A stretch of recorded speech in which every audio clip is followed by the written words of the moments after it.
गुरुर्ब्रह्मा गुरुर्विष्णू गुरुर्देवो महेश्वरा सद्गुरु साक्षात परब्रह्म तस्मै श्री सद्गुरवे नमः। जय जय रघुवीर समर्थ श्रीराम समर्थ। सद्गुरु चरणांना नतमस्तक होऊन आपण या शुभ्र सकाळच्या तेजोमय वातावरणामध्ये सर्वजण उपासना करून श्रवणाला बसलेले आहात असं समजून आपण या निरूपणास सुरुवात करूया। समर्थांनी सांगितलंच आहे ना, या जीवनामध्ये जर काही सत्य असेल ना तर ते सत्य आहे ना ते राम नाम आहे। या रामनामाशिवाय आहे ना या जीवनामध्ये काही सत्य नाही, सर्व काही असत्य आहे। हे जीवनच असत्याने भरलेलं आहे। म्हणजे जिथे भगवंताचं नामस्मरण होत नाही ते असत्यच आहे ना। ते जरी सोन्याने नाहून निघालेला असेल ना तरी सुद्धा ते असत्य आहे, तरीही त्याला काडीची सुद्धा किंमत नाही। म्हणूनच समर्थांनी आपल्या आयुष्यामध्ये बघा, समर्थ रामदास स्वामींनी श्री रामाची भक्ती केली, हनुमंतरायांची भक्ती केली आणि पूर्ण समाजाला प्रेरितच केलं ना। ज्यांच्या मुखामुखामध्ये रामनामाचा संचार होता बघा, असं म्हणतात ना की समर्थ रामदास स्वामींना साक्षात हनुमंत दिसायचे, साक्षात हनुमंतांशी ते बोलायचे। एवढी श्रेष्ठ भक्ती, ही श्रेष्ठ भक्ती आपल्यासाठी फुकट दिलेली आहे। ही सर्व ठेवलेली ही ठेवणच आहे ना, पण आपण त्या गोष्टीचा योग्य वापर करतो का बरं? कधीच करत नाही। हे रामायण आहे ना, हे रामायण म्हणजे आदर्शाची प्रतिकृती आहे। सर्व मानवी जीवनामध्ये भरून राहिलेला आहे ना। आणि भेटल्यावर राम राम, शेवटचा श्वास घेतल्यावर रामच येतं ना, नंतर सुद्धा राम आहे।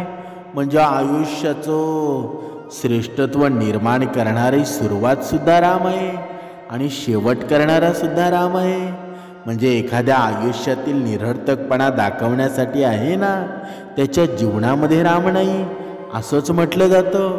म्हणजे रमन्ते योगीण अस्मिन इति राम, ही राम संज्ञेची उत्पत्ती आहे ना, ही व्याख्या आहे, ही सार्थच आहे ना असं सुद्धा सांगितलेलं आहे।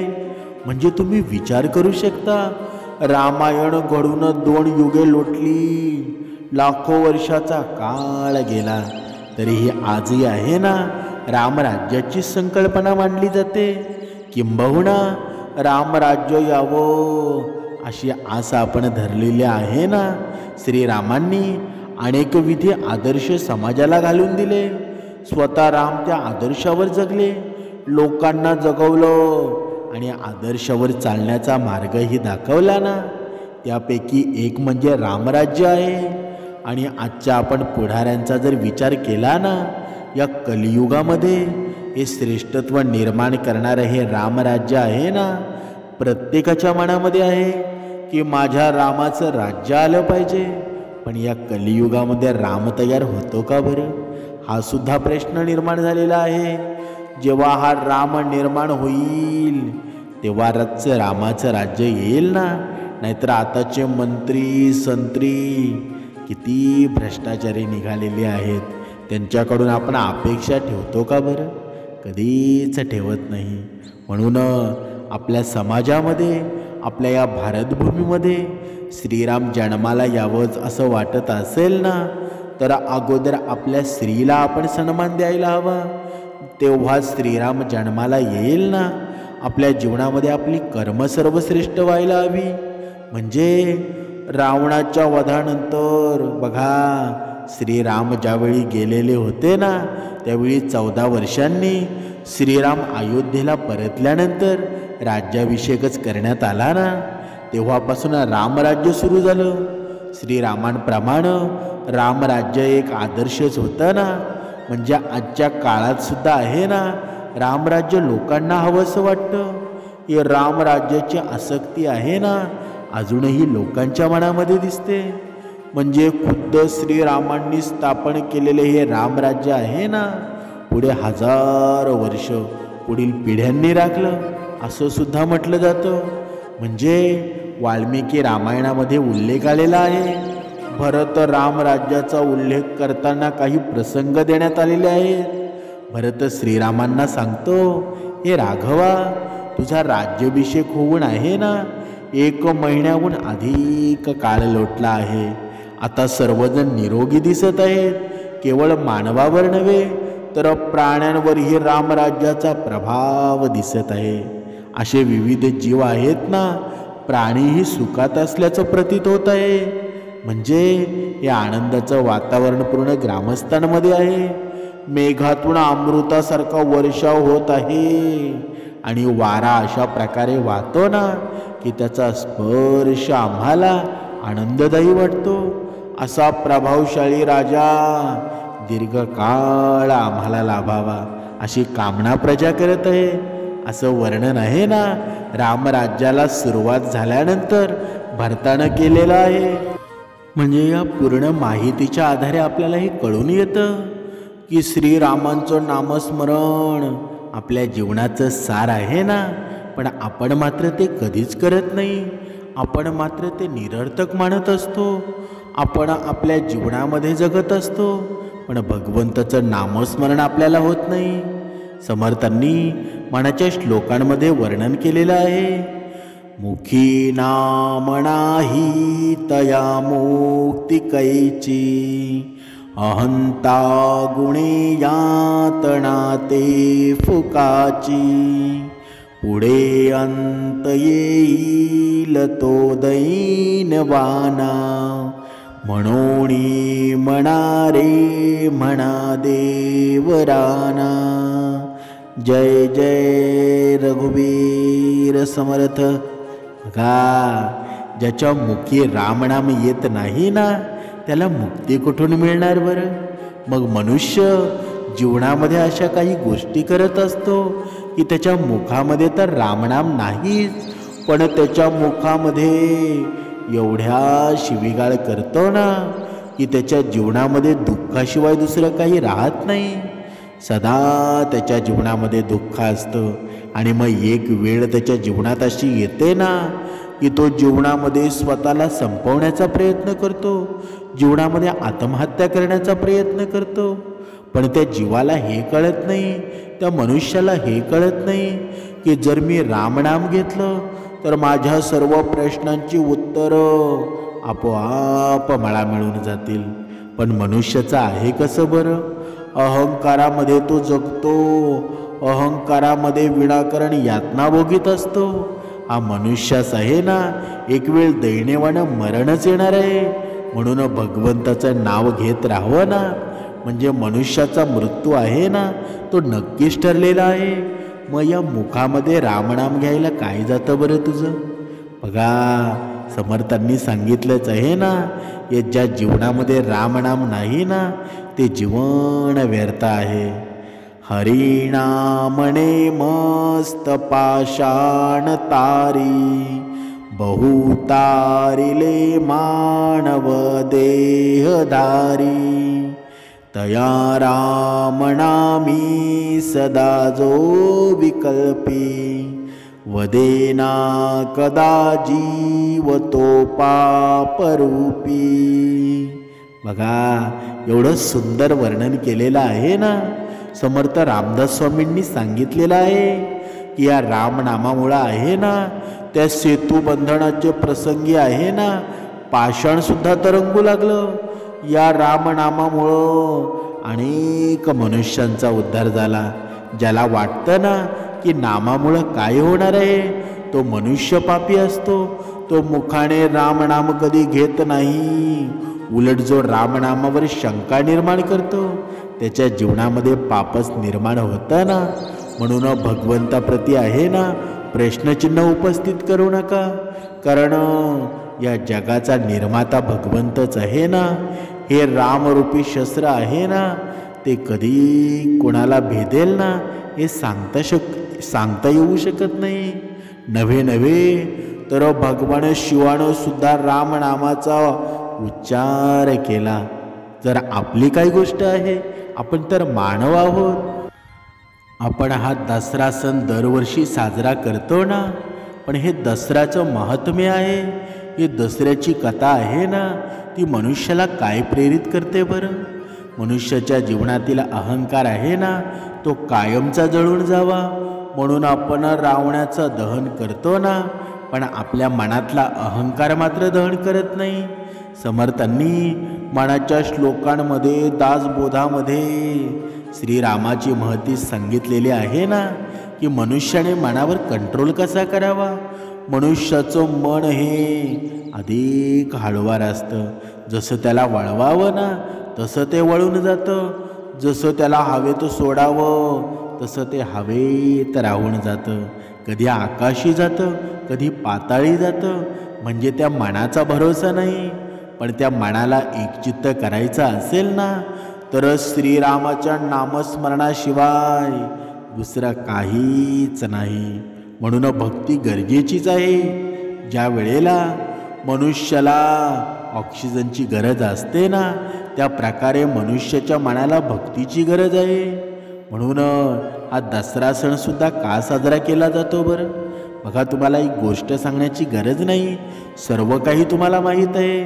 पण आता हे या निरूपणामध्ये सांगायचं आलं म्हणून सांगतो की जेव्हा भगवान श्रीराम, लक्ष्मण, सीता वनवासामध्ये राहत होते ना, तेव्हाची ही गोष्ट आहे. एकदा लक्ष्मणानं रावणाची बहीण शूर्पणखा हिचे कान कापले होते ना, आणि लंकेचा राजा रावण हा एक क्रूर राक्षसच होता ना, त्याला ही गोष्ट समजली.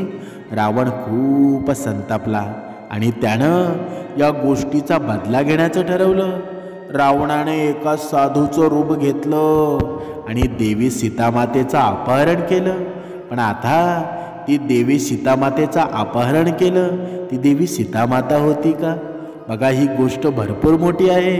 आता इथे निरूपणामध्ये तेवढा वेळ नाही, त्याच्यामुळं कधीतरी दुसऱ्या निरूपणामध्ये सांगू.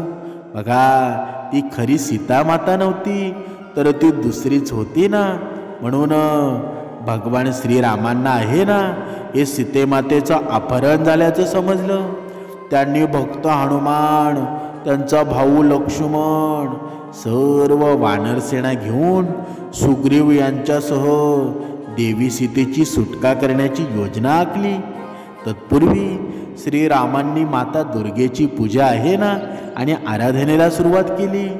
देवी दुर्गा मातेला प्रसन्न करून घेतलं आणि लंकेचा राजा राक्षस रावण आहे ना आणि श्रीराम यांच्यामध्ये सुमारे 10 दिवस युद्ध चाललं. 10व्या दिवशी विजयादशमीला भगवान रामाने रावणाचा वध केला आणि रावणाच्या तावडीतून सीतामातेची सुटकाच केली ना. म्हणून हा रावण हा खूप दुष्ट होता, हा अहंकारी होता. आणि हा दसरा हा सण आहे ना, तो वाईटावर चांगल्याचे प्रतीक म्हणून आपण साजरा करतो. पण कधी कधी मनुष्याचं चुकतं काय बरं? काही माणसं आहेत ना, दसऱ्याला मांसाहार करतात. म्हणजे तुम्ही रावणापेक्षा कमी आहात का बरं? दसरा हा आपला सण आहे, वाईटावर या अहंकारावर मिळवलेला विजय आहे. आणि ज्या दिवशी बघा रामाचा विजय झाला, या भगवंताचा विजय झाला, सत्याचा विजय झाला, त्या दिवशी तुम्ही मांसाहार करत असाल तर तुम्ही किती पापी आहेत बरं? कधीतरी या गोष्टीचं आहे ना, मनुष्याला काही गोष्टी माहीत असायला हव्या. पण माहीत असून सुद्धा मनुष्य चुकत असेल ना, तर ते पाप आहे. आणि हे पाप आहे ना, एक दिवस हा पापाचा घडा भरत असतो. म्हणजे निदान हिंदू धर्मामध्ये तरी सुद्धा हे मांसाहारी या दसऱ्याच्या दिवशी करू नका, कारण हा पवित्र सण आहे आणि या पवित्र सणाला आपण गाळबोट लावत असतो. म्हणून जे निरूपण ऐकतात ना, निदान त्यांनी तरी दसऱ्याच्या दिवशी मांसाहारी करू नये. समर्थांनी सांगितलंच आहे की दसरा हा सण आहे ना आपल्या विजयाचं प्रतीक आहे. आपल्या जीवनामध्ये घडणाऱ्या घटना आहेत ना त्या निरंतर घडत राहतात, पण आपल्या जीवनामध्ये असलेलं हे रामनाम आहे, ते रामनाम आपल्या जीवनामध्ये श्रेष्ठत्व निर्माण करतं ना. म्हणून प्रत्येक भक्तानं, प्रत्येक मनुष्यानं भगवंताकडून आशीर्वाद मिळवायला हवा. प्रत्येकानं भगवंताला साकडं घालायला हवं की हे भगवंता, तुझ्या नामाशिवाय माझ्या जीवनामध्ये वाईट गोष्ट कधीच आणू नकोस. माझं जीवन आहे ना तुझ्या नामामध्येच राहू दे. बघा, तुम्हाला कंटाळा आला असेल ना तर आपण थोडं भगवंताचं नामस्मरण करूया. श्रीराम जय राम जय जय राम, श्रीराम जय राम जय जय राम, श्रीराम जय राम जय जय राम, श्रीराम जय राम जय जय राम, श्रीराम जय राम जय जय राम, श्रीराम जय राम जय जय राम, श्रीराम जय राम जय जय राम, श्रीराम जय राम जय जय राम. बघा, मन अगदी प्रसन्न होऊन गेलं. असं नामस्मरण आहे ना आपल्या या कानांवर रोज ऐकू यावं. असं भगवंतापुढे आपण मागणं मागितलं पाहिजे. पण आपलं मात्र मागणं कसं असतं बरं? आपण भगवंतापुढे माझ्या भक्तीमध्ये श्रेष्ठत्व निर्माण करावं असं कधीच मागत नाही. उलट आपण काय मागत असतो बरं? माझ्या जीवनामध्ये पैसा यावा, माझ्या जीवनामध्ये धन यावं, म्हणजे ह्या निरर्थक गोष्टी मागत असतो.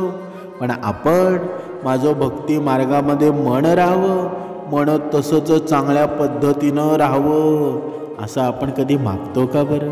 कधीतरी या गोष्टीसुद्धा मागून बघा. तुम्हाला न मिळणाऱ्या गोष्टीसुद्धा भगवंत देईल. पण आपलं मागणं मात्र उलट असतं आणि ते उलट मागणं, मग आपलं मागणंसुद्धा ते पूर्ण होत नाही. म्हणून भगवंतापुढं कधीच मागणं मागू नका. भगवंत आहे ना तुम्हाला जे हवं आहे त्यापेक्षा भरपूर काही देणार आहे. आपल्या जीवनामध्ये आहे ना जे भगवंत रूपी जे आपल्या हातामध्ये आलं ते आपण स्वीकारावं. आपली परिस्थिती कशी आहे ना त्याचा बाहू करू नये. कधी कधी मनुष्याच्या आयुष्यामध्ये होतं काय बरं? दरवेळेला भगवंताला तो साकडे घालत असतो की माझ्या जीवनामध्ये भरपूर दुःख आहे, माझ्या जीवनामध्ये धन कमी आहे. भगवंत माझी इच्छा कधी पूर्ण करणार बरं? अशी जो इच्छा मागतो ना त्याचं भक्ती मार्गावरून महत्त्व निघून जातो, भक्ती मार्गाचा रस निघून जातो. म्हणून जर आपल्या जीवनामध्ये अधोगतीपासून आपल्याला मुक्ती हवी असेल तर अगोदर भगवंताकडे मागणं बंद करा. भगवंताला सर्व काही माहीत आहे. तुला काय हवं आहे, तुला काय हवं नाही, तू त्याची चिंता करू नकोस. तुला सर्व काही मिळणार आहे. तू अगोदर वैराग्य संपन्न हो. पण मनुष्य मात्र वैराग्य संपन्न होत नाही आणि अगोदरच तो मागत फिरतो. मग तुझ्या मागण्याचं दुःख तुला होणारच आहे ना.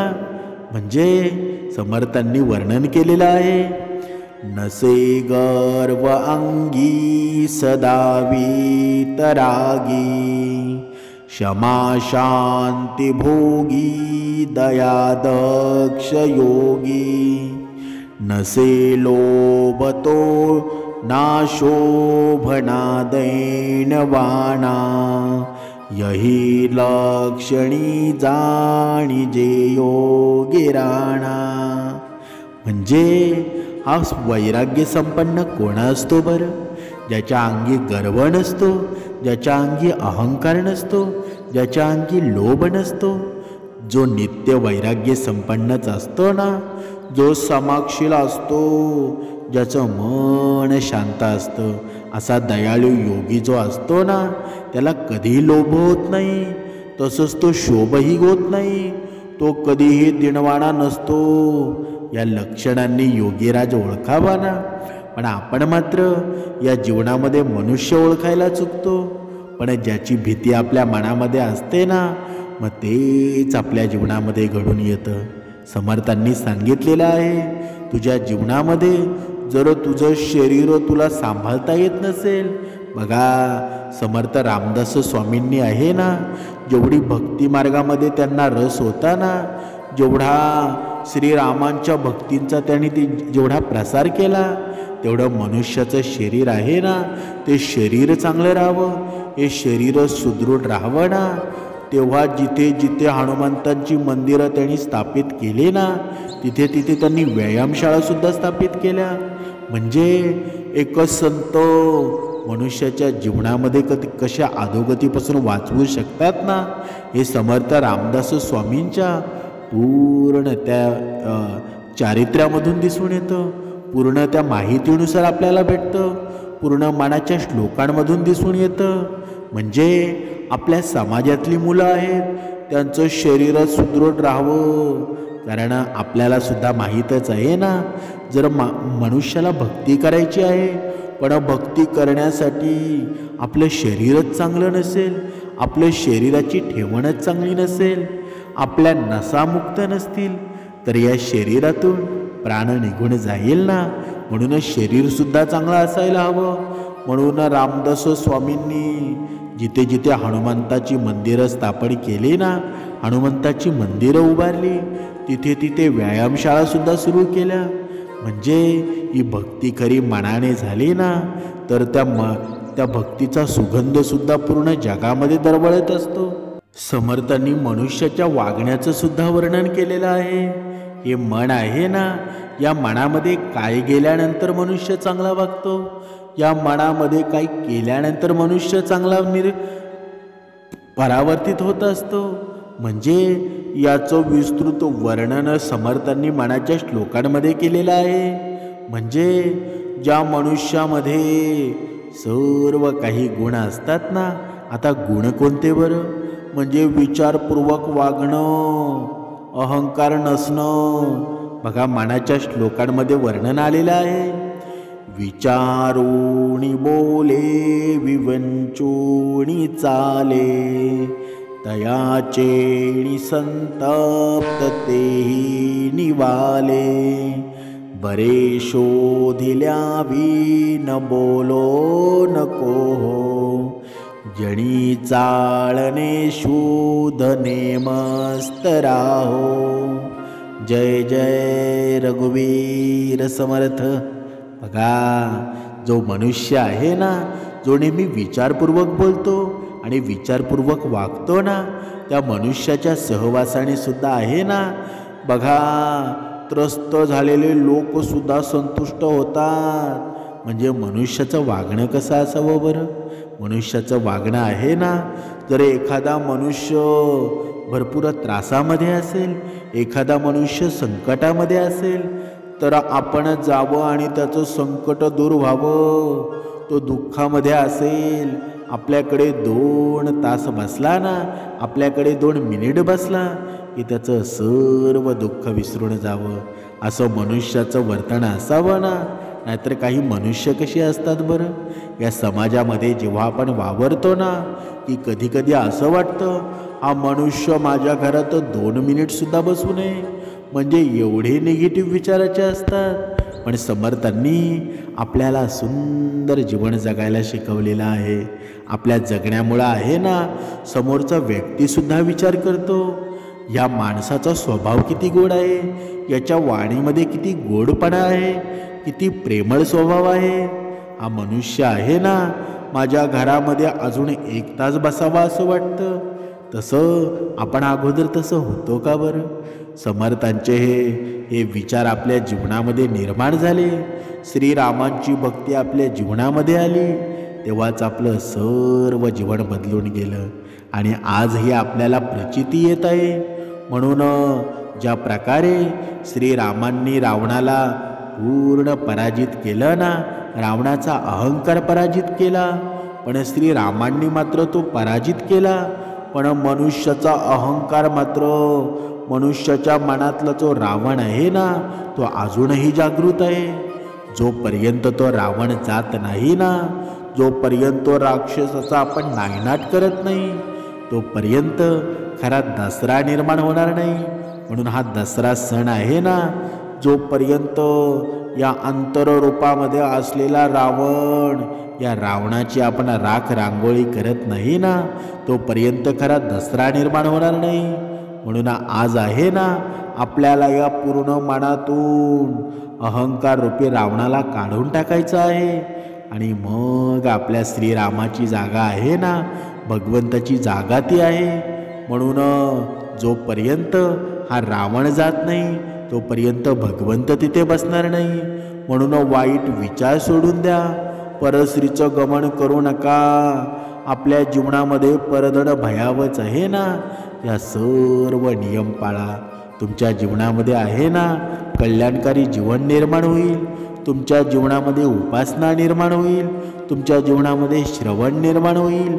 सर्व काही भगवंताने ठरल्याप्रमाणे होणार आहे. फक्त आपण रोज उपासना करा, श्रवण करा, सर्व तुमचं कल्याणच होणार आहे.